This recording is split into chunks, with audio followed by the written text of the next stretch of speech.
Good evening, everyone. I'm just going to attempt to try and prove a point is why Strasbourg are having so many problems this year. So I'm often criticised for supporting Vincent Collet and his coaching style, but I think there are other issues at play here, and I'm trying to go through and find out and help understand why this team is doing so badly with the third best budget in the French league of almost 2.3 million. The first thing I say is I don't know where the 2.3 million has gone when I look at the roster of this team. The first thing to note is that a lot of these players have played a lot of games now. If you look at the guys, these names up here, Gabe York, 18 games. I think he's the second leading scorer in the French league at third leading scorer, 13.4 points a game, so he's a leading scorer. The other guy you got to notice is Travis Trice, 16 games, 11.1 points. Trice, I know, has left the club, and I think, looking at Eurobasket, that Gabe York may have lost the club too. So they have lost two players quite quickly in the space of the last week. Things were compounded at the weekend when they played AS Monaco, coached by Sasha Obradovic, when 7 players played the whole game. They lost by 15, I think it was 98-83, and they were in serious need of help, that's for sure. They have Sam Parakowski for the rest of the Champions League and the rest of the French League, and maybe that'll help them inside. But you see, in a minute, they do have problems inside. So I'm going to run this tape here, and I'm going to stop at a different interval just to show you a few things. This is one of the early offenses in the game, and Racer up obviously 3-2. Just a note, first pass there. What's this little back screen that's gone on here? It's not a great back screen here, but actually has some bearing later in the video as we go through it. Anyway, first offense, or second offense as it is, little handoff here. It's when the ball goes the post out to the wing. Got to watch how quickly now the defense recovers, because this is actually key to this whole thing. Defensively, this team is a little weak. The ball hits the ground, so the defense has plenty of time to recover.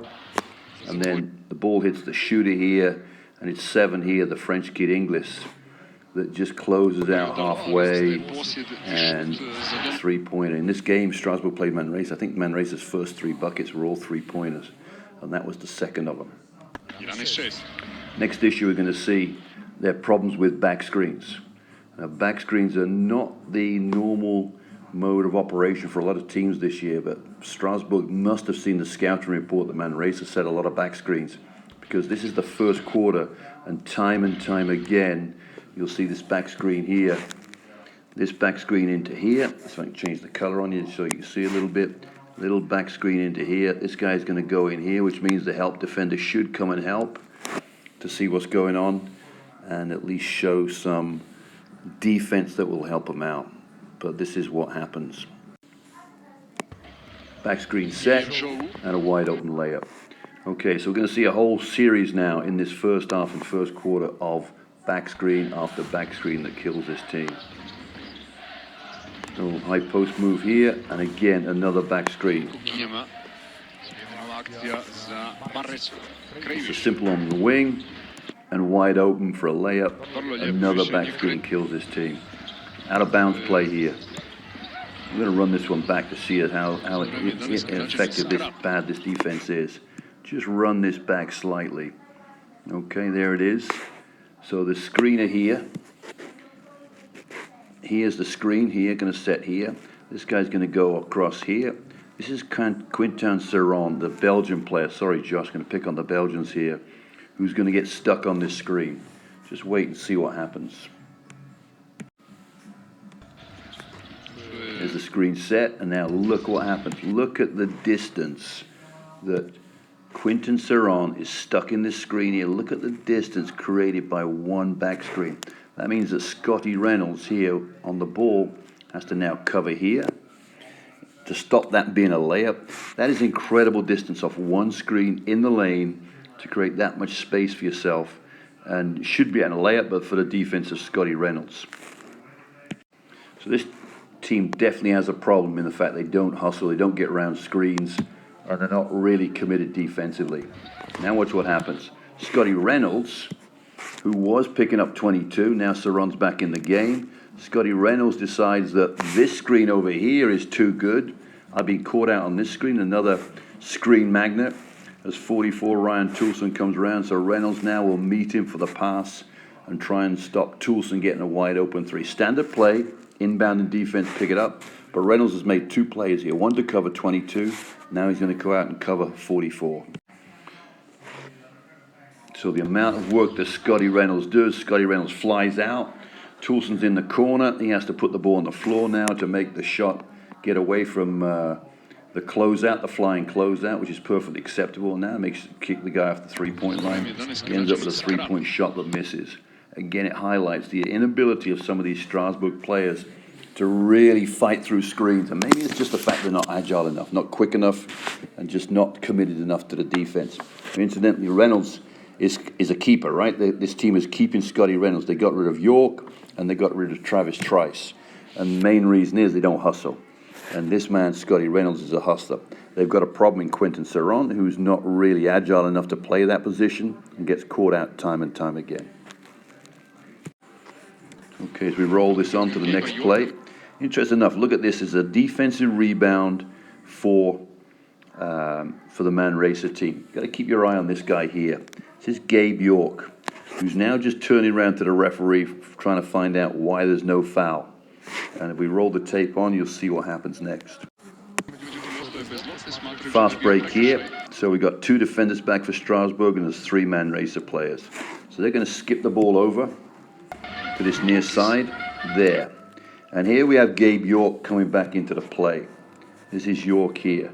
So he can see there's danger here, there's danger there, but they've got defenders here and a defender there. So it's 3-on-3. He now makes it 4 defenders. So his position should be just to occupy here, and then just maybe if he needs to help on this here, he can get there. And don't forget, there's 2 offensive players following back that he needs to track. And if we wave this on, we'll see what happens next. So York now goes right into the lane, and it comes back to Luke Nelson, the English kid.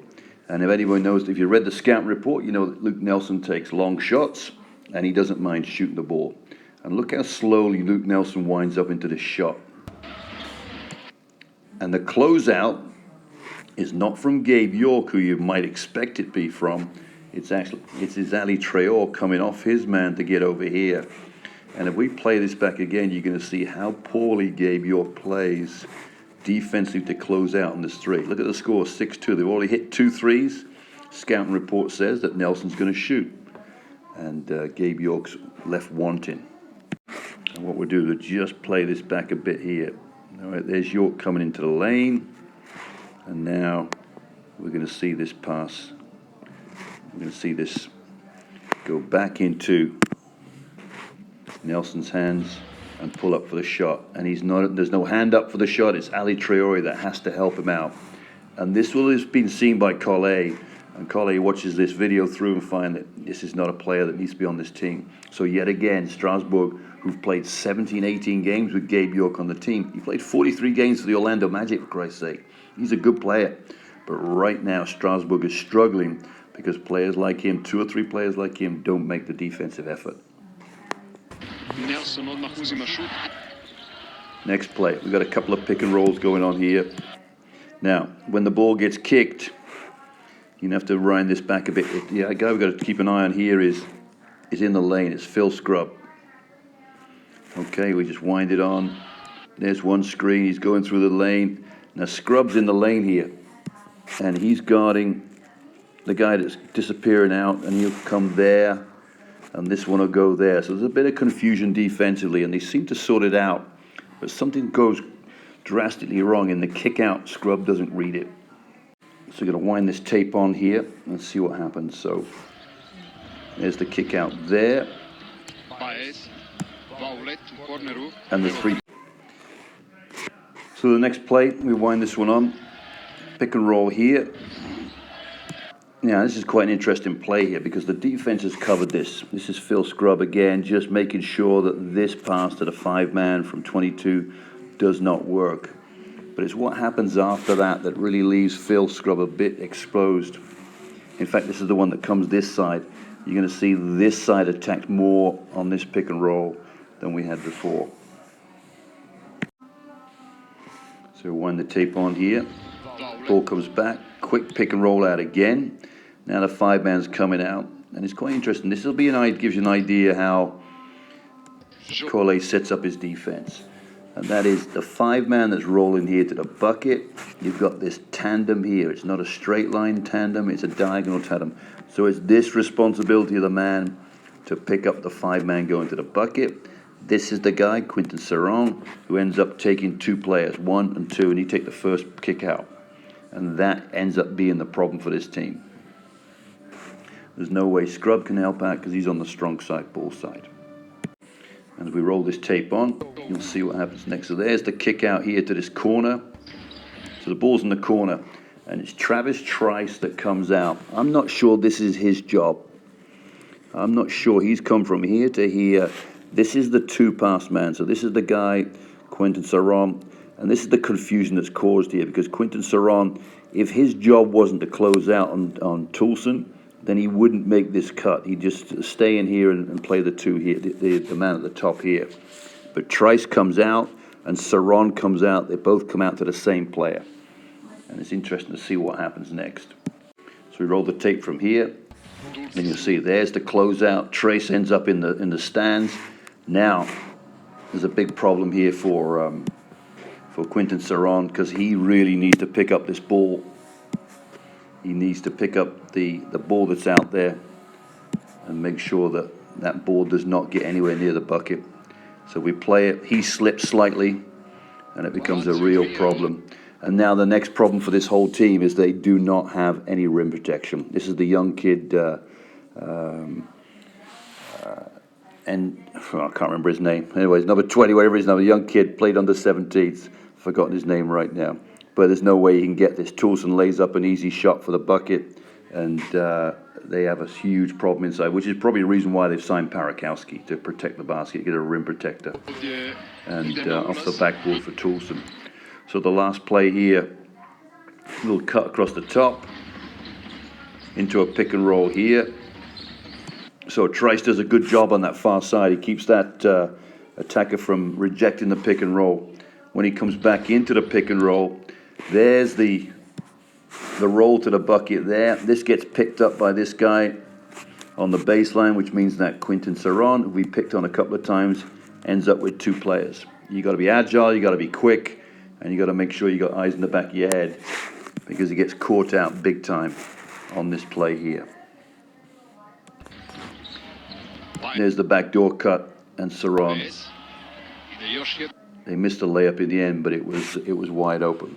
So my closing sentiments of this, Lloyd, I know you've got your criticisms of Collet. I think Collet's had a bad year in recruiting. Like I said, 2.3 million. Where's it gone on this team? There aren't players on this team who are really of that high value. They don't have French guards. They don't have a true Vincent Collet guard you'd sort of call on as being traditional type of play he likes. They've got rid of York. They've got rid of Trice. And they've got Scotty Reynolds back in, who will play more minutes now. So this team is looking to the second half of the season to make ends, but I can't see it's going to work with this team. Real problems for this Strasbourg club.